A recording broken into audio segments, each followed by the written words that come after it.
Vamos a dar lugar ahora a la conferencia de apertura de este evento, que está a cargo del doctor Alejandro Duhovne, visibilizar el conocimiento, desafíos actuales del libro académico, comunicación, lectura, valoración científica y usos emergentes de la IA. Una maratón va a ser, Alejandro. Un gusto para nosotros compartir con ustedes a Alejandro Duhovne en este espacio. Alejandro es doctor en Ciencias Sociales e investigador independiente del Consejo Nacional de Investigaciones Científicas y Técnicas y de la Escuela IDAES de la Universidad Nacional de San Martín. Dirige el Centro de Estudios Políticas Públicas del Libro y en la misma universidad. Ha participado en diversos proyectos de investigación, tanto nacionales como internacionales, y ha publicado trabajos sobre la producción y circulación internacional de libros e ideas, políticas de traducción, editoriales universitarias, edición en ciencias sociales y ferias internacionales del libro. Entre sus publicaciones más recientes destacan los informes Políticas y estrategias de internalización editorial en América Latina y el ecosistema del libro en Iberoamérica, un estado de la cuestión, elaborados en el marco del CERLAC UNESCO. Bienvenido, Alejandro, y gracias por aceptar nuestra invitación. Bueno, muchas gracias Carla, muchas gracias a todos, a todas por estar acá, a la Universidad Católica de Córdoba por invitarme. Yo soy egresado de la universidad, así que estoy muy contento de volver después de 23 años a la universidad como egresado, porque di clases también un par de años después de haber terminado, yendo y viniendo a Buenos Aires, como profesor de Historia en la carrera de Ciencia Política, así que estoy muy contento de volver, de reconocer y al mismo tiempo desconocer, ¿no? Porque hay cambios muy significativos en el espacio, para bien, por supuesto, ¿no? Así que me alegro enormemente de estar acá, gracias por la invitación. Bueno, Carla dijo que el título es ambicioso y en efecto lo es. No creo que podamos recorrer en profundidad, ni tampoco es la intención de meternos en detalle sobre cada uno de los problemas, pero sí me parecía importante hacer un panorama rápido, ¿sí? De algunos problemas, porque digo, este no es un seminario, no tengo varios días, es una presentación de 45 minutos, y me gustaría dejar planteados los temas que creo yo que son importantes para pensar a la edición universitaria, al libro universitario, a las bibliotecas académicas, que me parece que pueden quedar en una agenda de conversación para futuras charlas, pero por lo pronto que queden planteados y abrir la conversación. En ese sentido, elegí 4 temas que me parecía importante señalar. Creo que estamos viviendo un momento, si digo la palabra que estamos en crisis o en situación crítica del mundo del libro, bueno, es como un poco reiterado siempre, el mundo editorial está en crisis siempre, digo, es una, a veces real, a veces menos real, pero por lo menos es así como los propios editores y editoras se presentan, pero ciertamente estamos viviendo una situación nueva, ¿sí? Con la irrupción de ciertas tecnologías que nos dejan muchas preguntas, generan mucha ansiedad, trae mucha incertidumbre acerca de cómo va a funcionar el mundo del libro y qué impacto están teniendo y van a tener sobre las formas en que producimos, la forma en que circulan, la forma en que se acceden y la forma en que se lee. ¿Sí? Creo que hay una transformación muy importante que apenas estamos siquiera vislumbrando algo de lo que puede estar empezando a suceder. ¿Sí? Pero todo esto sucede sobre una cantidad de problemas estructurales previos que no han sido resueltos. ¿Sí? Y que en el mundo del libro académico tienen una singularidad, se expresan con alguna particularidad. Entonces me gustaría, a partir de los temas que identifiqué, tratar algunos temas que son más bien de largo plazo, largo arrastre, e ir sumando otros que me parece que son los que están en discusión, los que están en la agenda pública, y tratar de darle forma, tratar de identificar para permitir una conversación. Entonces, en ese sentido, me gustaría empezar con, bueno, no exactamente ese orden, ahora voy a presentar, ahí está, bueno. Me gustaría empezar con evaluación científica, seguir con comunicación, lectura y la IA generativa.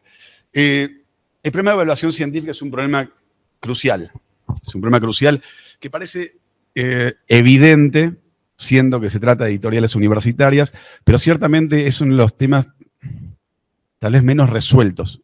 Y no digo solamente en Argentina, no digo América Latina, sino en general. ¿A qué me refiero con esto? La evaluación científica es el modo en que los propios sistemas científicos de evaluación, las propias agencias, secretarías científicas, tienen de analizar, evaluar, ponderar las trayectorias académicas de los y las investigadoras. Y eso se hace en base a una cantidad de categorías, dirección de tesis, dirección de proyectos, etcétera, pero fundamentalmente la publicación. Y la publicación, como ustedes saben, está muy estandarizada, es muy claro cómo se evalúan papers, artículos académicos en revistas científicas indizadas, internacionales, etcétera, etcétera. Hay grillas muy claras y en general cualquier sistema científico tiende a ponderar con mucho puntaje esa clase de producción científica, ¿no? Y que es una producción científica que responde más a criterios de las ciencias exactas, físicas y naturales, y que en general responde a un sistema en inglés, ¿sí? O sea, el lenguaje es el inglés, y que responde a formas de norteamericanas, anglosajonas, de producir. Con esto no estoy siendo crítico, quiero decir, estoy describiendo la situación. Esto no necesariamente funciona, ¿sí?, para el mundo de las ciencias sociales y humanas. Quiero decir, funciona en la medida que los sistemas científicos exigen a quienes producimos ciencias sociales y humanas a que nos pleguemos a esa forma de producción, pero en la práctica, nuestra tradición pasa por otro lado. Tiene que ver con el libro, ¿sí? Entonces hay una contradicción entre nuestras formas de producir, de leer, ¿sí?, que tiene al libro en el centro, y las formas en que el sistema científico nos impulsa a producir. ¿Por qué digo esto? Porque a diferencia de las ciencias exactas, físicas y naturales, donde hay altos consensos teóricos, ¿sí? Es decir, quien va a escribir un paper de biología, de física, no hace un gran raconto teórico sobre el origen, ni pone en discusión teorías, va directamente a las pruebas científicas, a las pruebas empíricas, y saca conclusiones, propone hipótesis, etc. Y en general los textos son breves. En las ciencias sociales y humanas no hay consensos teóricos, unanimidad teórica, y eso requiere una discusión teórica profunda. Es decir, ¿por qué voy a optar por determinada perspectiva analítica y por qué no otra? ¿Por qué voy a combinar ciertas perspectivas y si esas perspectivas son combinables? Y eso requiere una reflexión profunda, compleja, ¿sí?, que después me permite investigar, ¿sí? Por otro lado, en general, las investigaciones de fondo, que después se traducen en monografías, en libros monográficos, son investigaciones de largo aliento y requieren explicaciones y argumentaciones largas. Yo no puedo reducirlas a un paper. Digo, puedo eventualmente hacer contribuciones puntuales a un paper, pero ciertamente el formato más adecuado, más propicio para cierta forma de pensamiento y de reflexión y de producción de ciencias sociales y humanas es el libro, ¿sí?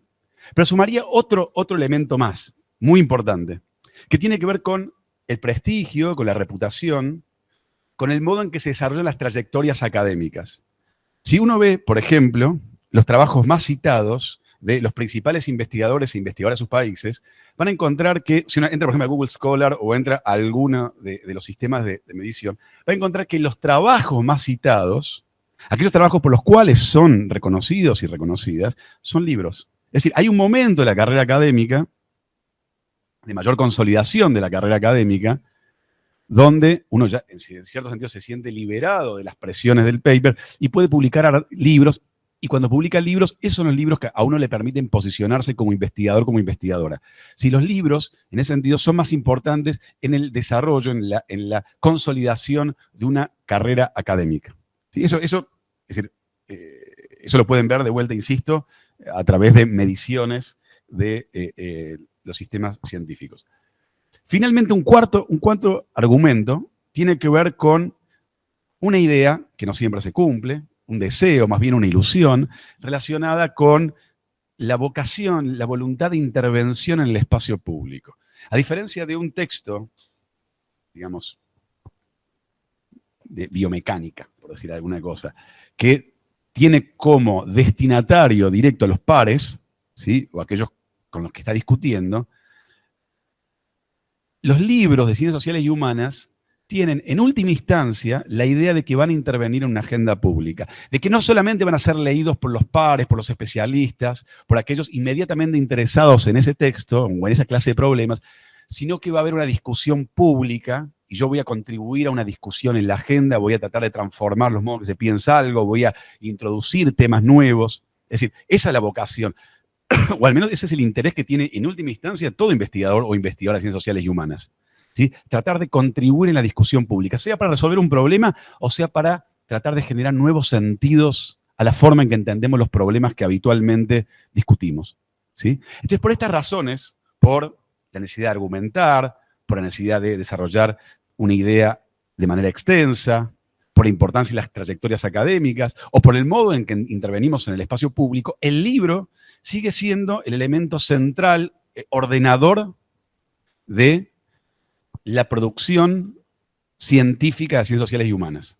Ahora, insisto, el sistema, los sistemas científicos nos empujan a que dejemos el libro. Entonces las editoriales universitarias se ven en una situación complicada, ¿no? ¿Por qué? Porque en general la gente trata de no publicar en editoriales universitarias, o cuando publican editoriales universitarias tratan básicamente de que el sistema de evaluación funcione para poder cobrarlo, digamos, dentro del sistema científico, ¿sí? Cuando en realidad, si se le preguntara, seguramente a alguien le gustaría publicar un libro que tuviese algún impacto fuera del mundo estrictamente académico. Entonces, las editoriales universitarias, el libro académico se ve en esa disyuntiva.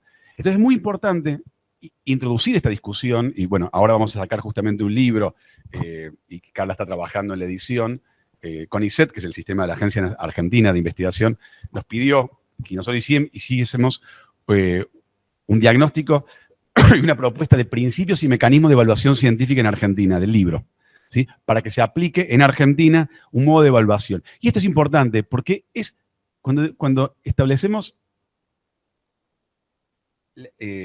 eso es, de qué manera el sistema científico va a reconocer a los libros como les va a otorgar valor dentro de las trayectorias científicas. Es importante que no quede en ese lugar gris, ambiguo. Porque ¿qué pasa?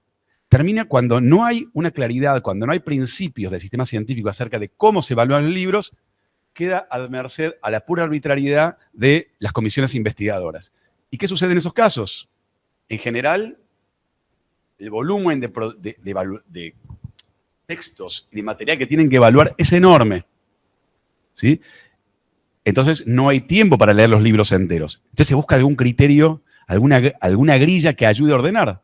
Pero como no hay ninguna grilla, ¿qué termina pasando? Ah, bueno, esta editorial la conozco porque leí muchos libros de esta editorial, o porque publiqué en esta editorial, o porque mi amigo publicó en esta editorial, entonces rápido le evalúo. Ah, pero esta otra editorial no tengo idea. Ah, y es una editorial que seguramente es altamente endogámica. Entonces le bajo los puntos, le bajo puntos. No le considero ni siquiera un punto. Entonces entramos en un terreno de enorme arbitrariedad que tiende a equiparar a los libros a los papers académicos, ¿sí?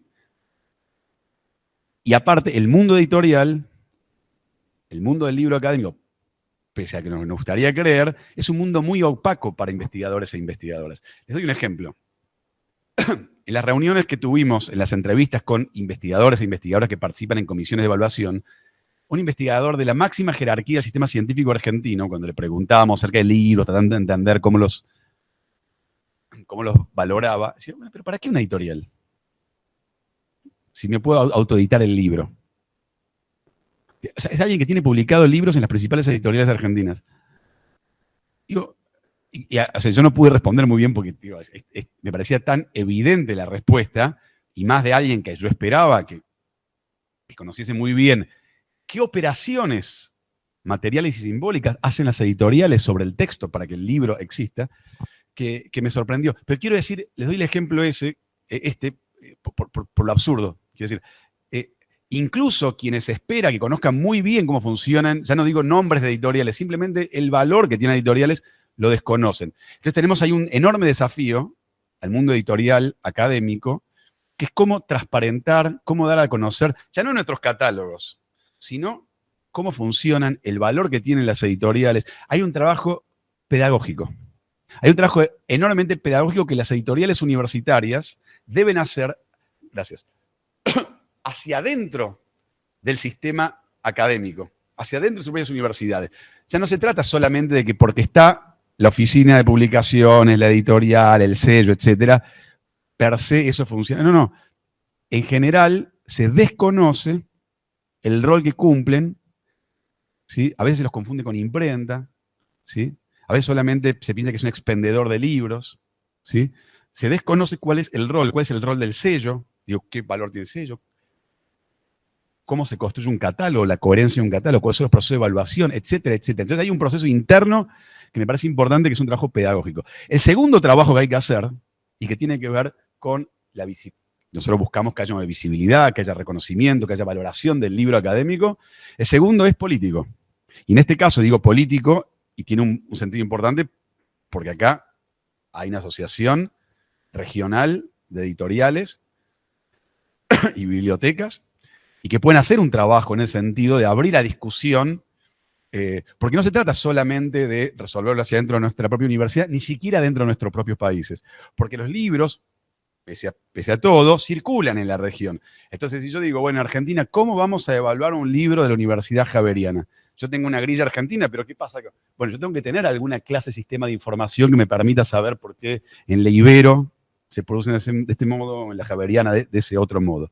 ¿Sí? Entonces, hay una discusión más regional que tiene que ver cómo se construyen sistemas de información para que cualquier investigador pueda acceder y decir, bueno, el sistema de evaluación no son así, publica tantos títulos, básico, una información básica que ordene, transparente la información. Eso hace al valor de los propios sellos y por ende de los libros, ¿sí? Hay que salir de ese lugar de opacidad, de desconocimiento para visibilizarse. Me parece que ahí hay un primer problema. Entonces, es una discusión y que como los sistemas científicos nacionales de distintos países no están tomando esto, es mucho mejor que uno lo proponga, que uno empuje esta discusión antes que lo empujen sin uno. Porque también puede suceder. Digo, también existía la tentación en Argentina de imponer criterios y después las editoriales por fuera. Decir, bueno, pero las editoriales no se van a adaptar alegremente a los criterios que imponga el sistema científico porque tiene una forma de trabajo. Entonces hay un diálogo ahí necesario entre editoriales académicas y sistema científico. Entonces me parece que ahí hay una discusión y hay una acción política muy importante si es que se quiere evaluar el libro y si quiere ponderar y valorar el libro académico y especialmente el libro de ciencias sociales y humanas dentro de los procesos de evaluación. Comunicación. Uno de los grandes problemas de la edición universitaria, que vengo siguiendo hace mucho tiempo, pero de la edición universitaria y del mundo del libro académico en general, y eso también atañe a las bibliotecas, ¿no? Es cómo comunicar.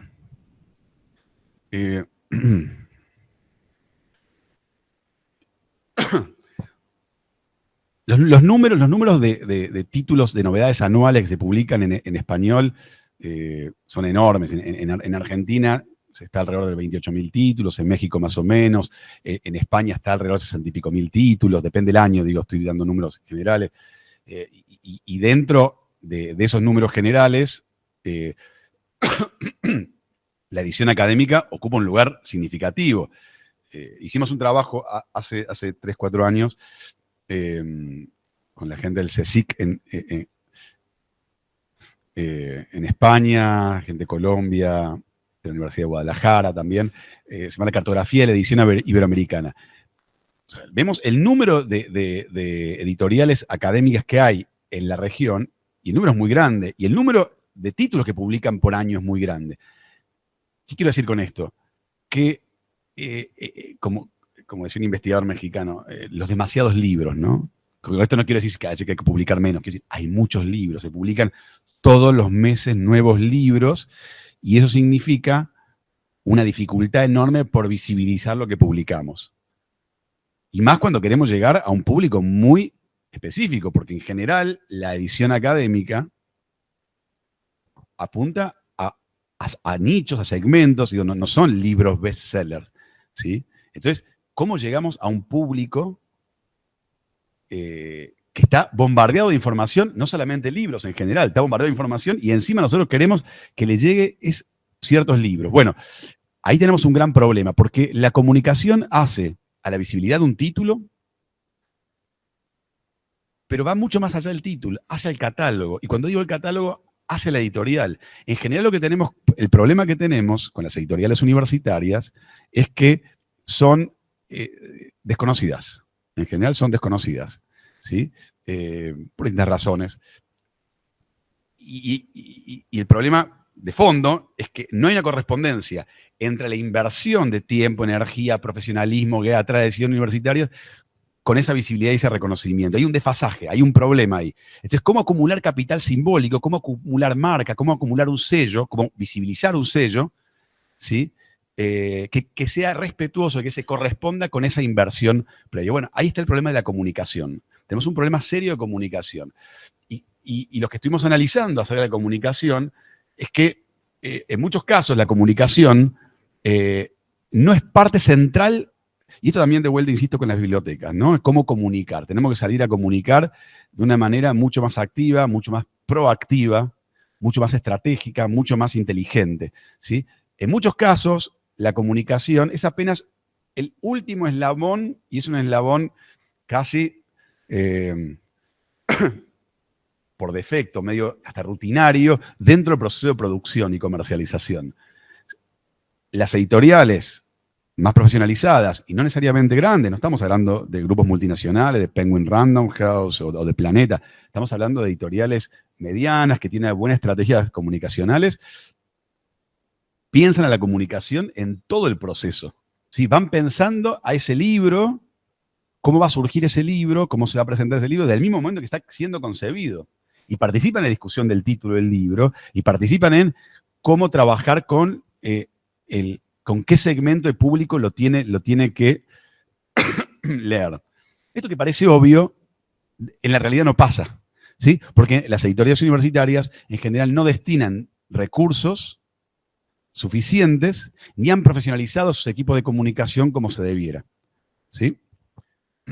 Yo trabajo, acabo de terminar asesoría bastante grande con una editorial que está siendo reformulada de una organización académica norteamericana que tiene, va a tener una editorial latinoamericana, ¿no? Entonces, básicamente estamos trabajando el tema de comunicaciones, cómo trabajar en América Latina. Digo, y ustedes, el caso de ustedes, porque ustedes pueden pensar en cada uno de sus mercados nacionales, pero lo cierto es que el mercado es latinoamericano, iberoamericano si quieren también.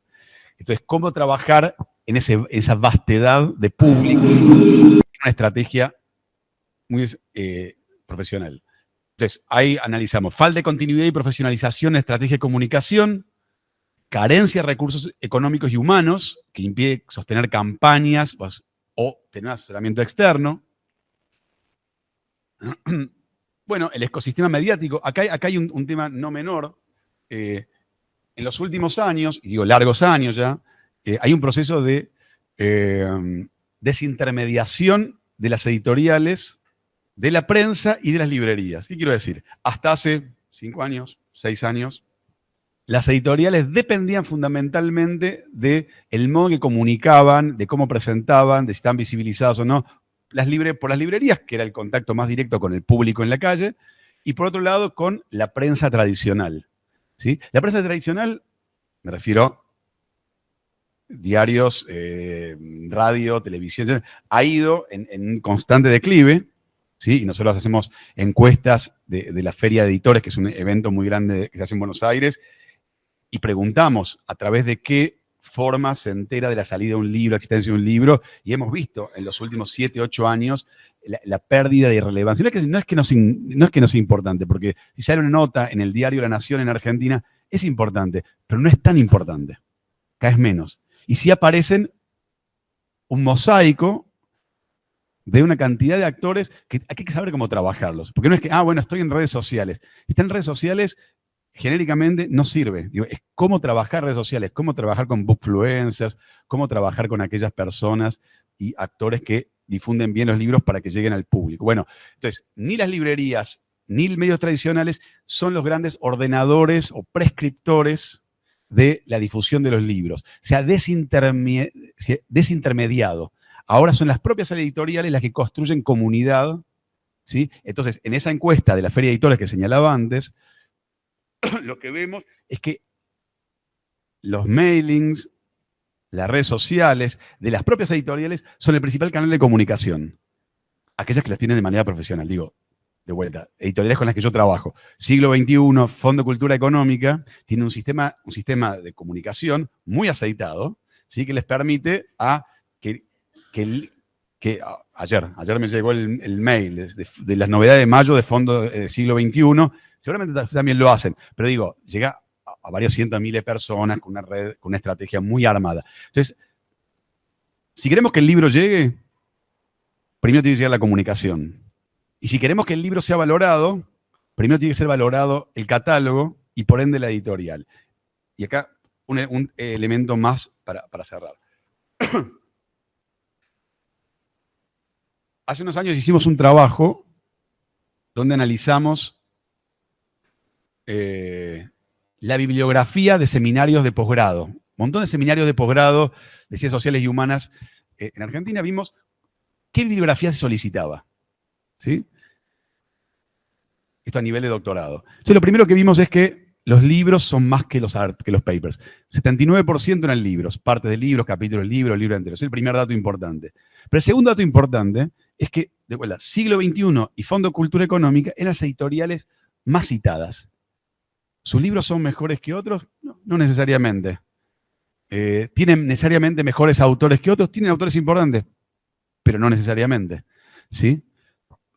Pero el trabajo, primero que tiene muchos años de funcionamiento, Fondo de Cultura, Siglo XXI también, etc. Pero no solamente, han hecho un trabajo muy sistemático de comunicación que hace que el nombre Siglo XXI a veces preceda al autor, preceda al tema, preceda al libro. Es decir, hay un capital simbólico acumulado en el nombre que se proyecta sobre el conjunto del catálogo, se proyecta sobre el libro. Entonces yo voy a creerle, voy a darle crédito, voy a creerle ese libro, incluso antes de saber de qué trata. ¿Por qué? Porque veo el sello Siglo XXI. Es un trabajo de posicionamiento editorial. No es solamente publicitar un título, no es dar a conocer un catálogo, es posicionamiento de marca, ¿sí? Y no es que quiero ahora entrar en un lenguaje de marketing, pero en efecto sí, digamos. Pero en efecto es necesario pensar en posicionamiento de marca, en cómo instalar un sello. Y eso requiere una estrategia comunicacional. No es un hecho comunicable más, un catálogo, un sello. Hay que posicionar a una marca para que después uno diga, bueno, ¿qué publicó la Universidad Católica? Uno esté atento. Dice, bueno, este mes, ¿qué sacaron? Yo estoy atento a qué saca Siglo XXI todos los meses, ¿sí? Porque ordena la conversación. Digo, lo que saca en Siglo XXI, sé que va a ser parte de la conversación en los próximos meses y años. Tiene la capacidad también de instalar agenda, ¿sí? Intelectual. Bueno, la lectura. Acá entro en un terreno. Entonces, si antes los dos temas previos tenían que ver con cuestiones, me parece, de largo arrastre del mundo editorial académico, del mundo del libro académico, aunque, como decía, hay transformaciones contemporáneas en la comunicación, acá me meto de lleno a algo que es muy contemporáneo, tan contemporáneo que recién se está estudiando. Y que a mí me preocupa especialmente, que si estoy leyéndolo y estoy conversando con mucha gente que se dedica a esto, que tiene que ver con cómo se lee hoy o con cómo no se lee hoy, ¿sí? Y acá yo creo que las bibliotecas tienen un rol tanto más importante que las editoriales y un rol nuevo. ¿Por qué? Porque en las universidades, hasta hoy, hasta ayer, damos por sentado algo que ya no podemos dar por sentado, ¿sí? Que es una forma de lectura. ¿Y a qué me refiero con una forma de lectura? Algo que un grupo de investigación europeo llama lectura de alto nivel, ¿sí? ¿Qué es exactamente lectura de alto nivel?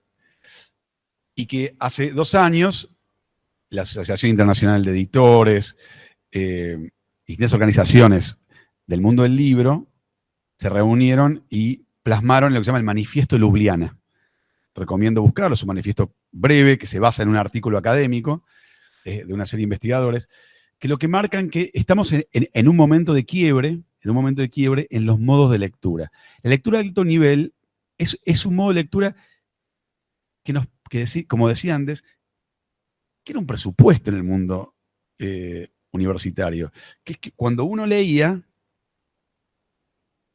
se adentraba en un texto, le dedicaba tiempo, podía analizar al libro, a ese texto en su complejidad, no solamente entenderlo, sino reflexionar sobre ese texto, pensar con qué otros textos discute, ¿sí?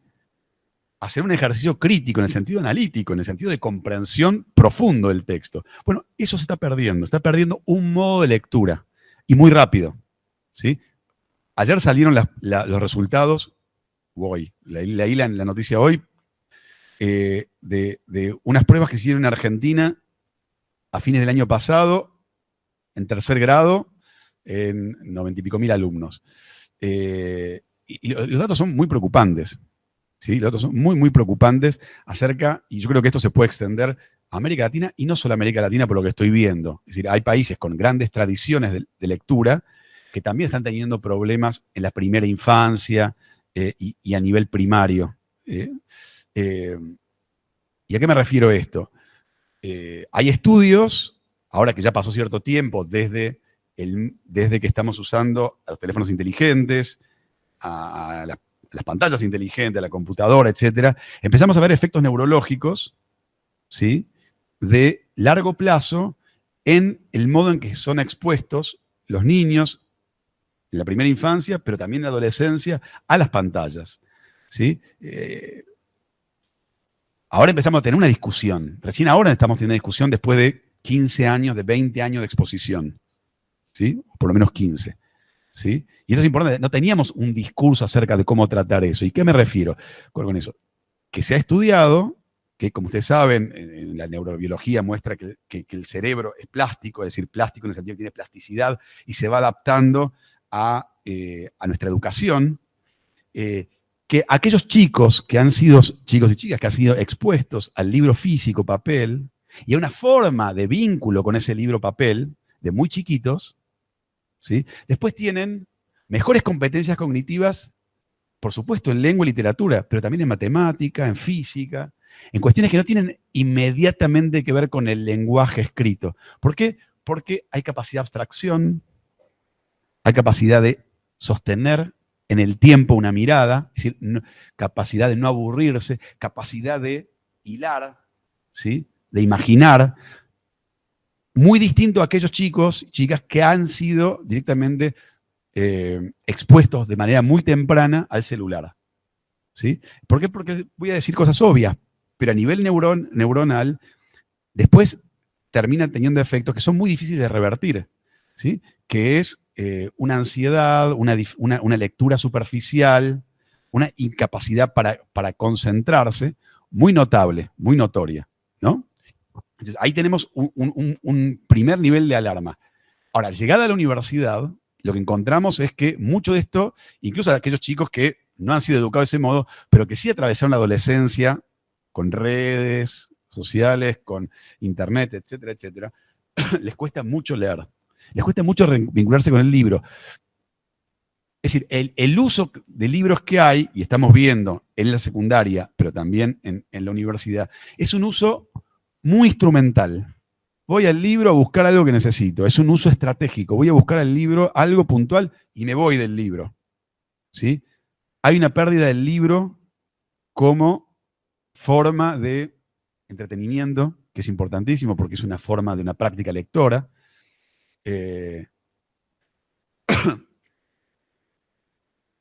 Hay poco interés en el objeto libro. ¿Sí? Por supuesto, hay libros y libros. Hay géneros de libros que ya no tienen sentido y que la computadora, internet, el celular lo reemplaza mejor, digo, la enciclopedia. Pero hay otros que no. Hay otros que son importantes y hay un modo de una práctica lectora que es importante que se vuelva a vincular, porque lo que estamos perdiendo, en definitiva, no solamente son lectores, como bibliotecarios y editores, es fundamental, no tenemos mercado, sino básicamente como sociedad.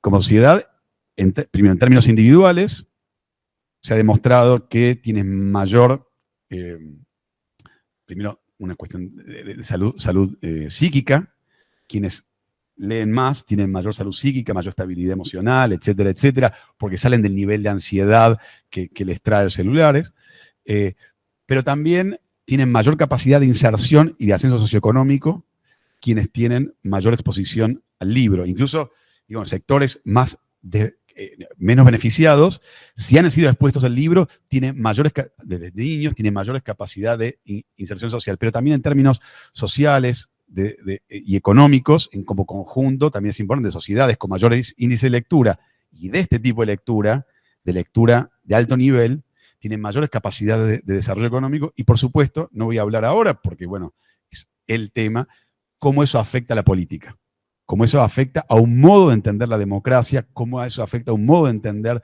la circulación de información falsa, ¿sí? La capacidad de crítica. Es decir, esto es todo lo contrario a lo que sería Twitter, ¿sí? Que Twitter básicamente, o X hoy, es discurso breve, discurso que no tiene ninguna validación per se, no hay argumentación extensa, no hay un razonamiento extenso, y al mismo tiempo hay una ansiedad. Digo, básicamente el sistema funciona generando réplicas rápidas y una discusión rápida, y en general en tonos bastante elevados o violentos, ¿no? Entonces, que es exactamente lo contrario de la clase de repliegue y de abstracción y de concentración y de introspección que demanda esta clase de lectura. ¿Sí? Entonces, ahí tenemos un problema muy serio en términos educativos, socioeconómicos y políticos, y en términos individuales también. Digo, y está siendo gran tema hoy, insisto. Bueno, el celular está siendo gran tema, no sé si usted viene en la serie Adolescencia, el vínculo que tienen los adolescentes con las redes, etcétera, pero fuera de eso hay un tema ahí central que tiene que ver con el vínculo, cómo se construye el vínculo con la lectura en una primera infancia. Y por supuesto hasta la universidad. Bueno, acá les voy a dar los resultados. Y bueno, acá no me meto ya en un tema. No quise sonar pesimista, porque ahora sí voy a sonar pesimista. Bueno, no sé cuán inmersos, cuánto están leyendo, cuánto están discutiendo hacia dentro de su universidad acerca del tema de inteligencia artificial. Pero no hay posibilidad de escaparle al tema. Y es muy preocupante. Digo, es muy preocupante. Al mismo tiempo, uno no puede no aprovecharlo, pero es muy preocupante, digo, si no lo tratamos de entender al fenómeno. Es decir, porque parece y lo es un fenómeno que se transforma todos los días. Todas las semanas tenemos novedades de algún tipo sorprendente. Les doy un ejemplo.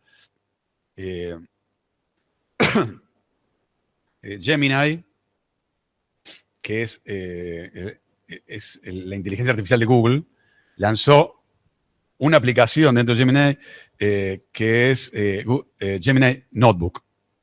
No sé si ya la vieron, es buenísima. Es buenísima y de vuelta, preocupante. Ustedes ponen, por ejemplo, a diferencia de ChatGPT, ustedes ponen las fuentes. Quiero leer, por ejemplo, sobre inteligencia artificial. Pongo 3 artículos de un diario, un paper académico, sumo 6 textos. Los subo, no los leí, los subo porque quiero ver de qué trata. Cliqueo y me hace un podcast. Pero un podcast, ¿lo escucharon? Es perfecto, o sea, son 2 personas discutiendo sobre el tema. Increíble, en inglés por el momento. Increíble, es buenísimo. Bueno. Nada, si yo hablaba de necesidad de leer en profundidad, ahora directamente me lo mastica y me lo traduce en un podcast, que por cierto está muy bien. Bueno, entonces, pero esa velocidad con que estamos viviendo las cosas, antes necesitaba que X personas, la producción, leyera los textos, armara el guión, se sentaran 2 conductores, locutores, armaran el podcast, lo grabaran, la subieran, etcétera, etcétera. Bueno, en 1 minuto y medio tenemos un podcast perfecto. ¿Sí? Perfecto. Es un ejemplo, lo estaba jugando ayer para ver cómo funcionaba nomás. Pero entonces, la inteligencia artificial nos apabulla, nos sorprende, nos maravilla, nos preocupa, pero lo importante es tratar de empezar a comprenderla, empezar a comprender y empezar a comprenderla colectivamente. Es decir, cómo funciona dentro del mundo del libro, cómo la vemos y cómo trabajamos en reflexiones. Hay un artículo de Guardian, del diario The Guardian que salió ayer, muy distópico, muy distópico acerca de lo que se viene en inteligencia artificial, pero al mismo tiempo genera algunas posibles salidas. Salidas de cómo controlar. Lo escribe alguien que se dedica hace 20 años a inteligencia artificial. Y dice, bueno, una son las discusiones colectivas, ¿sí? Para tratar de encontrar de qué manera podemos empezar a establecer protocolos o buenas prácticas y al mismo tiempo clases de legislaciones que ordenen un poco esto, ¿sí? Pero es necesaria la discusión colectiva más allá de la experimentación y el uso individual. Entonces nosotros del Centro de Estudios del Libro de la Universidad de San Martín y de la UNESCO, del CERLALC UNESCO, hicimos una encuesta bastante grande a fines del año pasado, y ahora ya presentamos los resultados en reuniones, etcétera, pero que ahora esta semana salen los resultados acerca de usos y representaciones de la inteligencia artificial en el mundo del libro en Iberoamérica. Y cuando digo en el libro del libro Iberoamérica, muy ambiciosa, o fue muy ambiciosa la encuesta en dos sentidos. Primero, la cantidad de países involucrados. Tratamos de entender qué pasaba en toda la región, y para eso nos asociamos con 48 agremiaciones, asociaciones profesionales que pudiesen difundir la encuesta entre sus socios, miembros, etc. Y por otro lado, la encuesta también lo que hizo fue, primero tenía un módulo general que analizaba aspectos transversales al conjunto de los actores, pero después instrumentos específicos para editores, para correctores, para libreros, distribuidores, gente de comunicación, ilustradores, traductores, estoy olvidando de alguien, autores, en fin, me estoy olvidando de alguien, seguro. Entonces, ahí fue la cantidad de respuestas. Era una encuesta muy larga, muy larga. Entonces, sabíamos que no iba a ser, o sea, es un número muy grande de todos modos de respuestas, pero era una encuesta más compleja. Entonces, la idea es tratar de conocer, esto por país, cuántos respondieron. No, voy a traerme acá. Bueno, como ven, tuvimos una mayor respuesta, más del 50% entre editores y escritores, y después un número significativo, en términos absolutos, del resto de las funciones. Y lo que observamos, el primer dato, es que si bien mucha gente, un número muy grande, usa la inteligencia artificial, la usa, juega, y más ahora que está en el celular, digo, uno abre WhatsApp y tiene inteligencia artificial, entonces es cotidiano, y aun cuando uno no sea consciente, uno googlea y la primera respuesta de Google es una respuesta de inteligencia artificial, ya no necesariamente un sitio, o sea, la inteligencia artificial está presente en todos los sistemas, pero para el trabajo, para el mundo editorial, solamente un 50% de las personas lo han usado, ¿sí? Es decir, hay una baja penetración de la inteligencia artificial, un bajo uso de la inteligencia artificial todavía en el trabajo editorial. Y aún así, es un uso más bien intuitivo. Entonces, creo que hay un recorrido muy importante que podemos hacer, ¿sí? En términos de capacitación, en términos de formación, para el uso de la inteligencia artificial del modo más inteligente posible, ¿no? Bueno, hay una preocupación en general acerca de la inteligencia artificial, fundamentalmente en términos de derechos de autor, ¿sí? Incluso aquellos que no están inmediatamente afectados, un distribuidor, un librero, que pueden no sentir el impacto en términos de derecho de autor, en general, casi todos los actores del sector muestran una preocupación con los derechos de autor. Bueno, no sé cuándo están al tanto, pero el problema es cómo se entrenaron las máquinas, los motores de inteligencia artificial, y en general se entrenaron no pidiendo permiso, no pagando derechos, ¿sí? Y cada tanto lo van deslizando. Es decir, ellos después cobran el uso de inteligencia artificial. Hay versiones gratuitas, pero lo cobran. Pero las fuentes con las que se alimentaron para hacer textos, o para hacer dibujos, o para hacer razonamientos, fueron producto de un uso indebido, absolutamente ilegal de derecho de autor. Y después, en el momento en que uno, por ejemplo, bueno, estuvo de moda hace un par de semanas el estudio Ghibli, ¿no? Entonces, bueno, hay un uso de un estilo, un uso que le pertenece a un estilo que le pertenece a ese estudio japonés. Bueno, ¿hay derechos sobre eso, sí o no, etcétera? Bueno, lo cierto es que no cobró nada de estudio Ghibli por eso, ¿sí? Ni estudio Ghibli ni muchos otros autores y autoras, ilustradores, ¿no? Entonces, como observamos que en el 74,3% de los casos, considera que la educación y la capacitación son claves para promover un uso más transparente y responsable de esta tecnología en el ámbito editorial. Es decir, hay una preocupación por el tema, y primero hay un nivel de educación y capacitación acerca de cómo usarlo. Es decir, cuáles son las buenas prácticas, cuáles son los protocolos correctos que hay que usar, porque tampoco tenemos claro cómo usarla a la inteligencia artificial dentro de las editoriales universitarias dentro de las bibliotecas, en fin.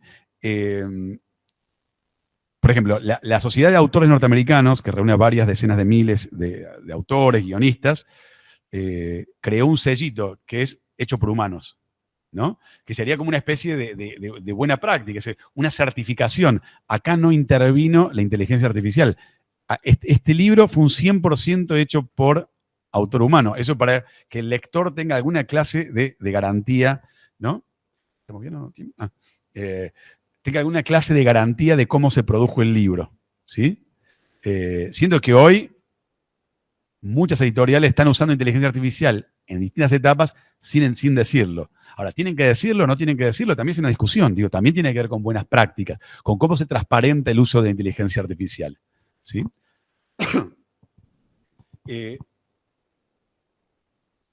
Hay un entusiasmo con la inteligencia artificial y hay algunos estudios. Digo, hay un entusiasmo de inteligencia artificial en escrituras. Yo escribo esto, no me salió muy bien, lo meto en inteligencia artificial que me lo resuelva rápido, ¿no? Bueno, ya hay algunos sistemas que dicen, bueno, si ustedes ponen ese texto en esos sistemas, dicen, bueno, ¿qué porcentaje de probabilidad es que ese texto haya sido escrito con inteligencia artificial? ¿Sí? Pero después hay un botoncito abajo que dice, bueno, si querés que suene más humano, paga acá, ¿no? También se va transformando. Pero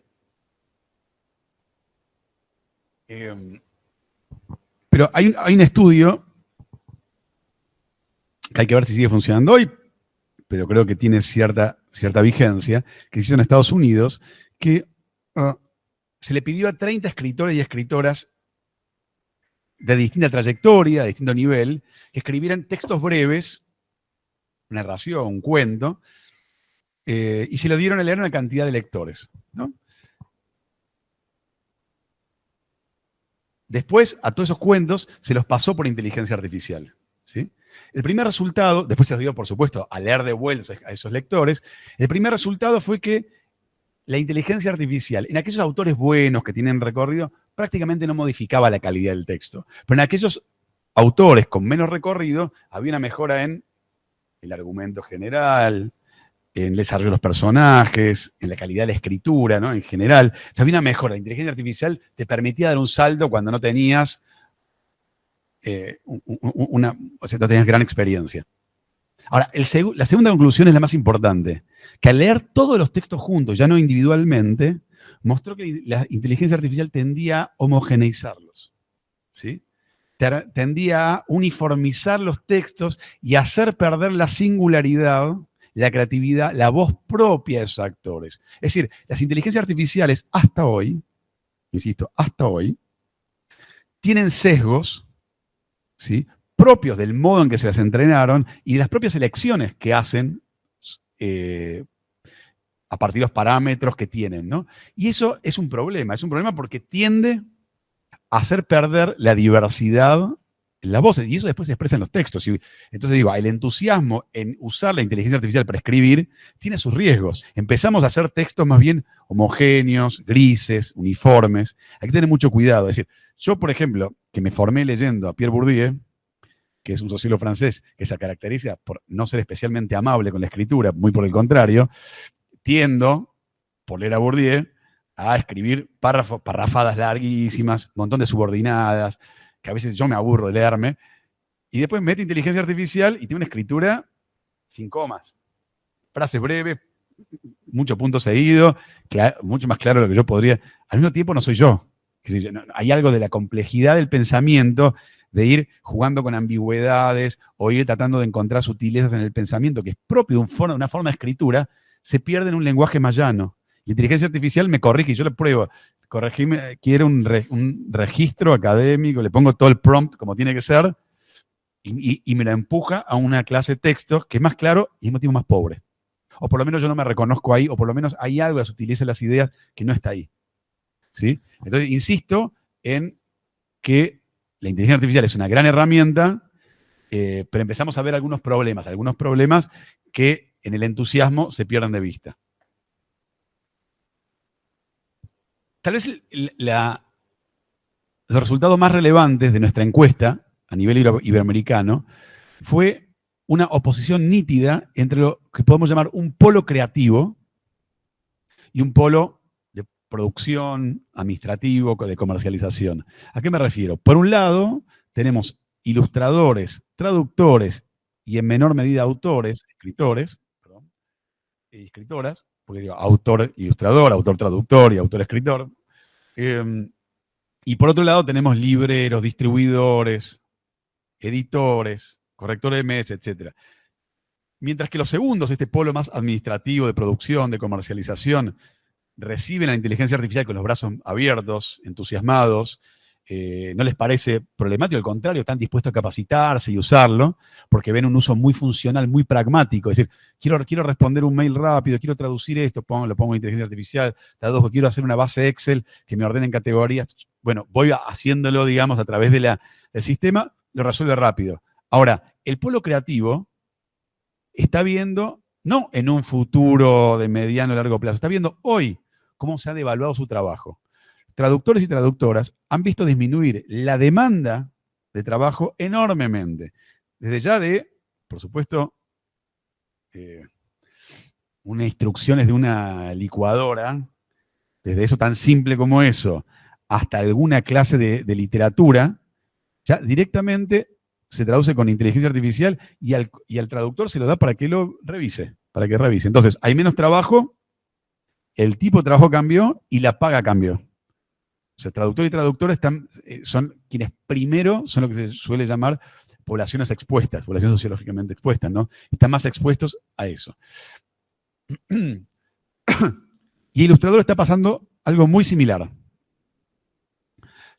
Para el diseño de tapas, diseño de contenidos de textos escolares, etc., se está usando directamente la inteligencia artificial. Se está salteando el paso y sin decirlo, por supuesto, a veces no se lo dice, no se lo dice directamente quién es el autor, porque aparte uno no paga derechos de autor cuando usa inteligencia artificial. Entonces, no le pago lo hago más rápido y no pago a nadie.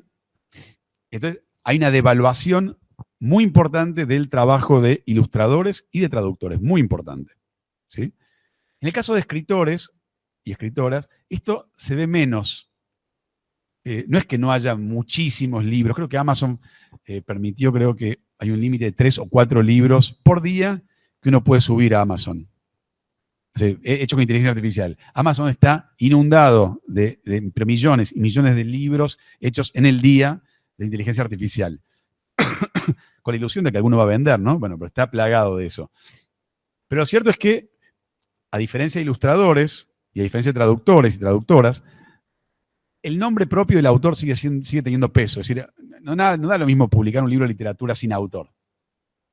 No sé si saben el escándalo que se armó, discusión, polémica, en torno a la noción, a este libro Hipnocracia, hace 2 semanas, ¿sí? De este autor, este filósofo chino que creó el concepto de hipnocracia, que en realidad no existe el autor chino. Digo, es un filósofo italiano que jugando con la máquina desarrolló el concepto, escribió un libro, lo publicó y se inventó un autor chino, ¿no?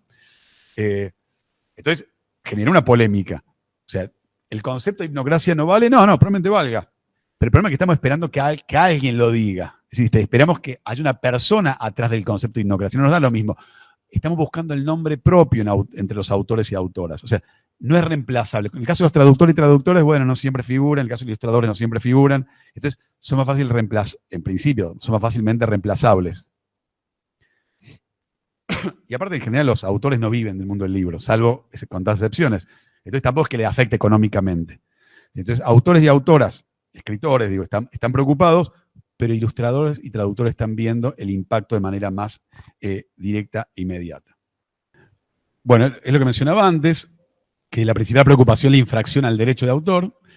Y acá, la mitad dice que es necesaria una regulación estricta y el 30 y largo por ciento dice que es necesaria una regulación moderada. Es decir, prácticamente el 86, 87% de los actores del libro en Iberoamérica piden regulación. ¿Quiénes tienen que intervenir?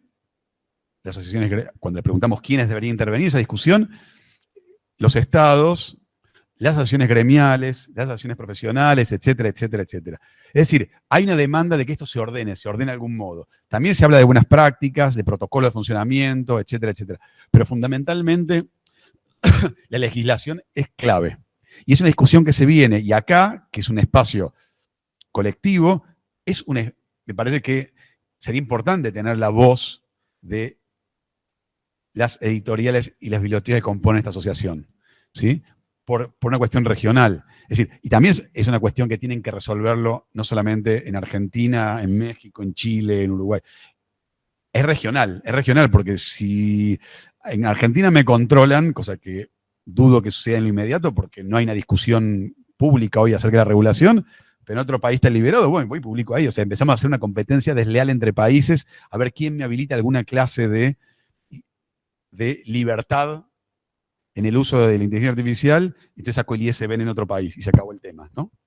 Entonces, hay una discusión más regional para no empezar a hacer dumping entre nosotros mismos. Bueno, precarización laboral. Por último, no, y con esto voy a cerrar nomás, la inteligencia artificial como una tecnología, bueno, podría hablar muchísimo de esto, muchísimo, digo, me interesa especialmente, pero como cualquier tecnología no cae en el vacío.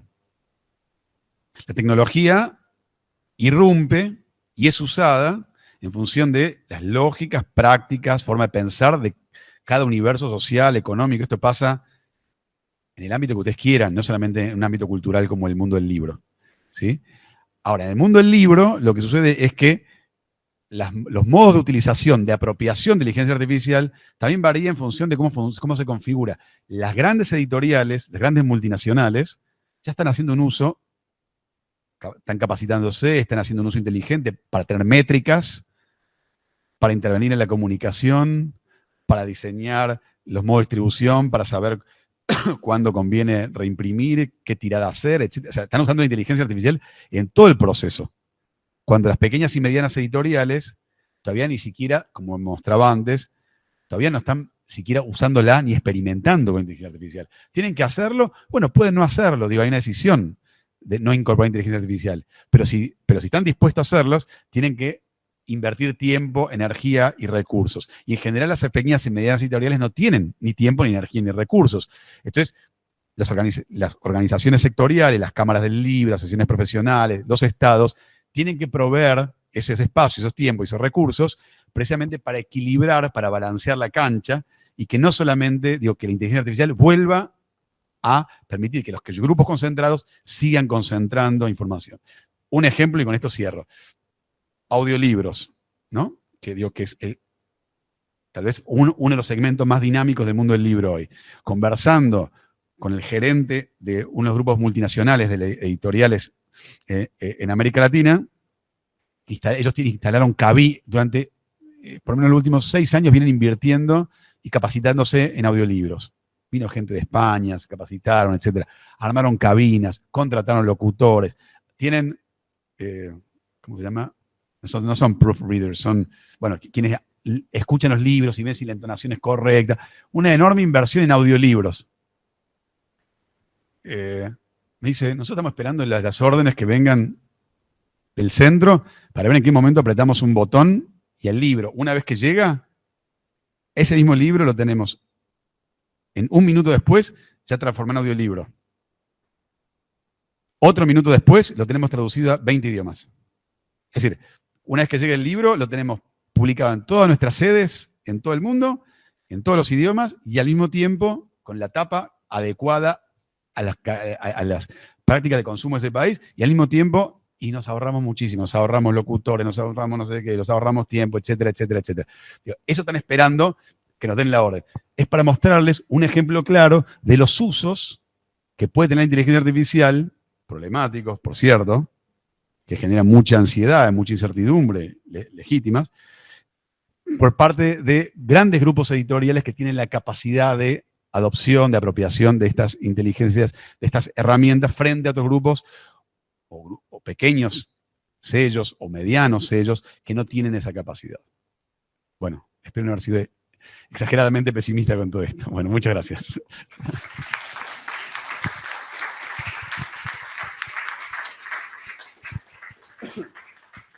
Muchas gracias, Alejandro. Excelente, por cierto, y nos deja, creo, una agenda, ¿no?, de preguntas que nos hacemos. Vamos a dar un espacio de 10 minutos por si quieren hacer preguntas a Alejandro, alguna reflexión. Estamos un poquito retrasados con el tiempo, pero no quiero dejar pasar que podamos abrir el diálogo. Aprovecharlo a Alejandro que está aquí hoy con nosotros tan generosamente. Tienen micrófonos cerca de cada uno de ustedes, tiene que haber un micrófono. Desde aquí abajo se enciende, de acá, para que puedan escuchar los que están conectados remotamente. Buenos días. Alejandro, yo tengo una pregunta. Mencionabas que algún grupo, algún sector debería de ponerse a reflexionar sobre, por ejemplo, la regulación del uso de la inteligencia artificial, como estos escritores que han puesto Hecho por Humanos. Ese grupo, esas personas que deberían de ponerse de acuerdo, debería de venir del mundo de las bibliotecas, de las editoriales, ¿sería lo ideal? ¿O de dónde podría ser el sector que regule esto? Yo creo que todos los grupos que de algún modo se ven tocados, afectados, o que piensan que en un futuro inmediato o mediato pueden verse afectados, deberían estar reflexionando. Después eso, me parece que en la escucha colectiva, en la discusión colectiva, aparece por dónde puede eventualmente pasar una regulación. Hay algunos ejemplos, la Unión Europea está discutiendo, entonces yo creo que sociedades de bibliotecarios, de editores, no, es que deberían estar comenzando a generar reuniones y empezar a discutir esto hacia el interior de cada espacio, invitando a gente especializada, buscando documentación que les permita primero informarse, conocer. Esta encuesta esperamos que sirva como insumo para eso, que les permita tener una idea acerca de cómo está siendo pensada la inteligencia artificial, pero en todos los espacios deberían estar surgiendo discusiones y propuestas, porque en algún momento el tema va a estar en la agenda.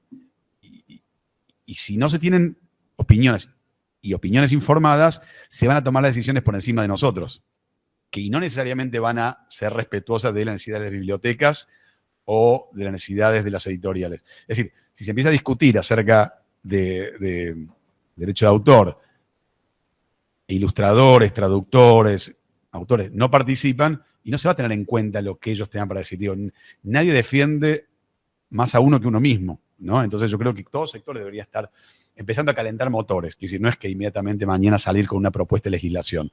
En Argentina, quienes tienen de manera muy interesante algún avance hecho son la Asociación de Dibujantes Argentinos, ¿no? que tienen una propuesta incluso legislativa. Adelante. Hola. Ayer platicábamos, bueno, en la mesa que nos reunimos en la noche, fuimos a la feria en Buenos Aires, unos colegas y yo.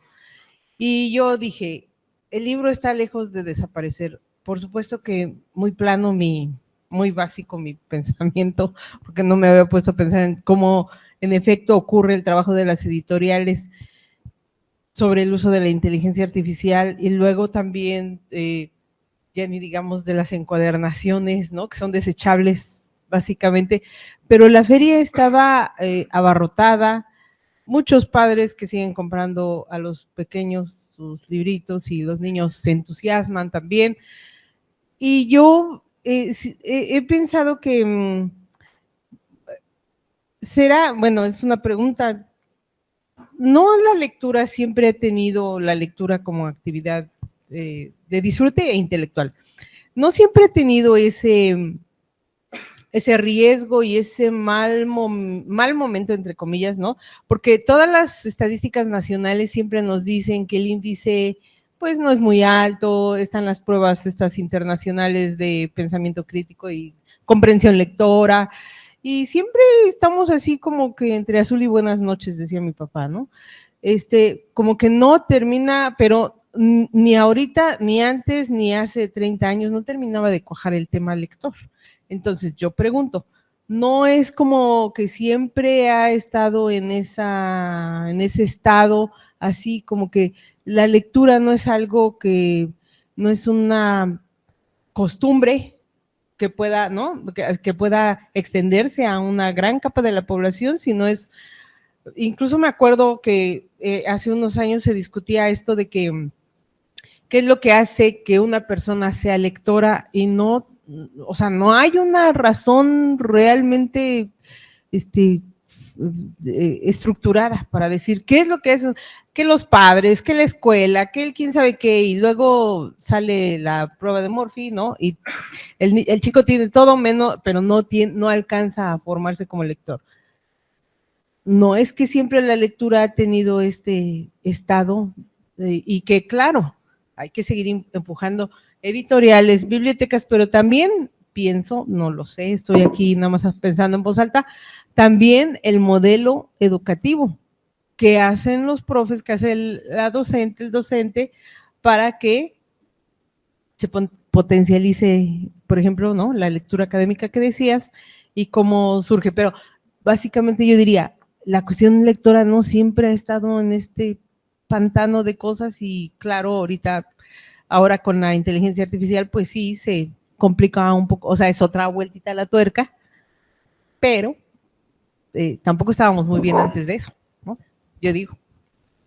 Totalmente, a ver, la discusión, la preocupación acerca de los índices de lectura en América Latina están presentes y siempre, bueno, ¿qué país lee más? Y después Islandia, Finlandia tienen los índices más grandes de lectura y leen 2 libros por día, digo, no sé, siempre están esas cosas así como bien exageradas y bueno, no vamos a llegar nunca. Bueno, es verdad, lo que quiero señalar es que lo que estamos viendo es que se va horadando, digo, sobre esa base de bajo índice de lectura o de preocupación, se está empezando a dar una cierta práctica de lectura que tiene que ver con la práctica del entretenimiento. Ya el libro, prácticamente, niños y adultos, es mucho menor, los índices vamos de bajar año a año el vínculo del libro por distracción, por distensión, por entretenimiento, que es central a un modo de desarrollo cognitivo y a un modo de vínculo con la literatura. Ahora de vuelta, insisto, ahí se lee, vemos que los mayores índices de lectura están en la primaria y secundaria, ligado a textos escolares, a partir de la obligación de leer. El resto, bajando.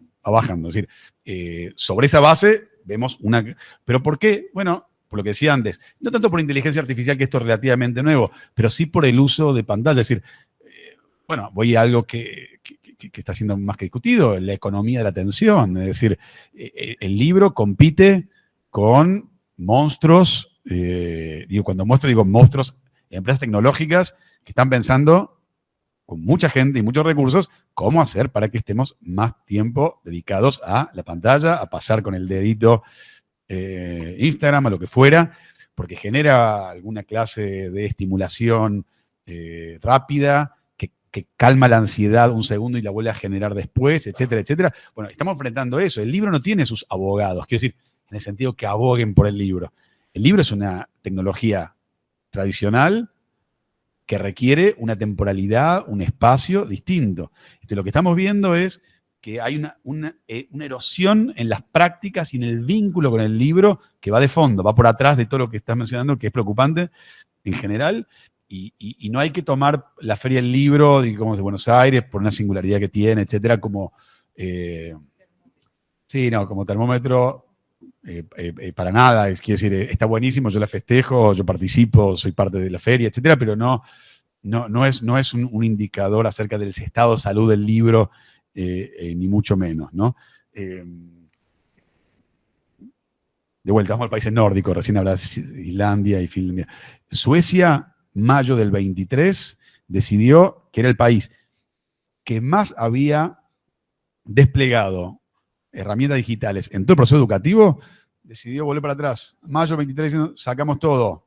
Vuelve el libro papel y vuelve el manuscrito. ¿Por qué? Porque estamos viendo que pese al avance de lo digital, empezamos a ver que las competencias cognitivas venían cayendo. No sirve.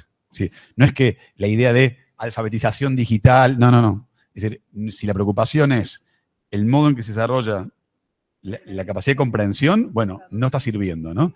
También hay estudios neurológicos que hablan sobre cómo memorizamos distinto, cómo concentramos distinto con la materia del papel, cómo tomamos en serio o menos en serio cuando algo está en digital o está en un papel. Hay todas unas discusiones que están dando ahora, afortunadamente, y ahora que pasó cierto tiempo, empiezan a aparecer las formas en que comprendemos un texto en función del soporte material. ¿Alguna otra pregunta más que quieran hacer? Ya vamos a ir cerrando con esta pregunta, si Hola. les parece bien. Gracias, Alejandro. Bien interesante tu presentación. Y a mí me ha gustado que has tocado muchos, o sea, nos has llevado por el mundo, pero luego has enfocado en casos concretos como lo que están haciendo ahorita en Argentina para la valoración de los libros, este último estudio que hicieron con CERLAR para la región. Y creo que va un poco por ahí, o sea, las cifras a nivel mundial y lo que pasa a nivel mundial es un contexto que no nos es ajeno, pero creo que estamos aquí porque tenemos la posibilidad de enfocar en un segmento, en un nicho que también mencionabas tú. Y creo que eso es lo principal que deberíamos nosotros empezar a trabajar, ¿no? ¿Cuál es el uso de la IA? ¿Cuáles son las competencias lectoras o la forma en que están leyendo nuestros lectores, nuestra comunidad, principalmente de estudiantes, de docentes, de investigadores? Y cómo comunicamos nosotros para nuestro segmento. Y de pasada, ¿cómo podemos hacer para ayudar, no solamente ayudarnos entre nosotros, sino ayudar entre todos? En ese sentido, un poco más puntual y enfocado, ¿tienes alguna recomendación, algunos puntos que consideras tú que en este contexto podrían ser fructíferos para avanzar? O sea, no a nivel macro, sino, por ejemplo, de todo esto que nos has mostrado, ¿cuáles considerarías tú que son las conversaciones más urgentes que deberíamos abordar como grupo y específicamente como grupo de bibliotecas de Aushal, latinoamericana, que trabajamos con una comunidad universitaria que tiene otro nivel de lectura que el general? Eso. Bueno, se me ocurren, está muy bien la pregunta, gracias. Se me ocurren muchas cosas en los niveles que mencioné antes, en términos de evaluación científica, en términos de comunicación.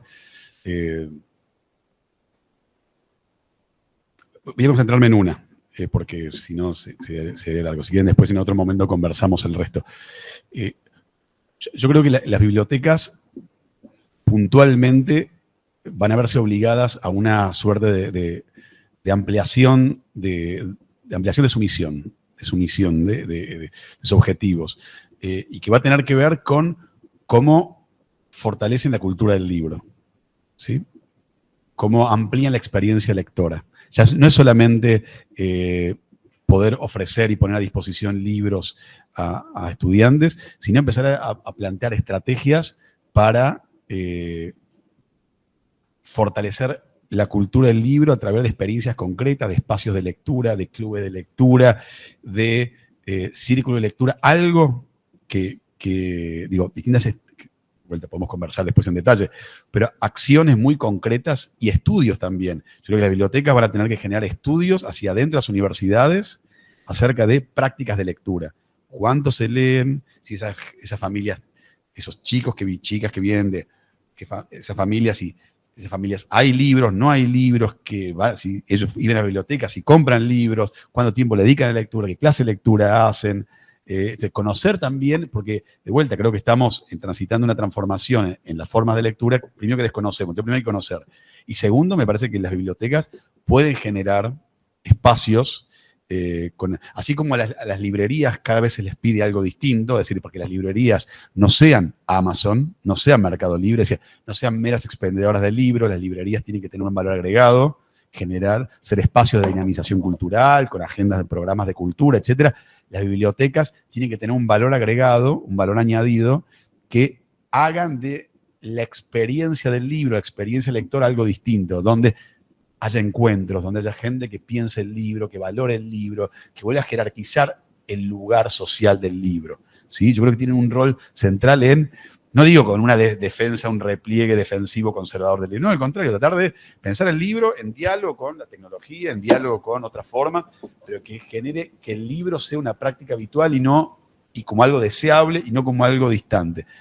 Puede parecer muy ajeno al mundo de las bibliotecas, pero no les queda otra. No tienen, digo, es tal, me parece, la amenaza que está viendo el libro y las prácticas de lectura asociadas al mundo del libro académico, que es necesario que empecemos a pensar desde las universidades cómo protegemos, cómo resguardamos el valor de la lectura y de ciertas prácticas de lectura, ¿sí?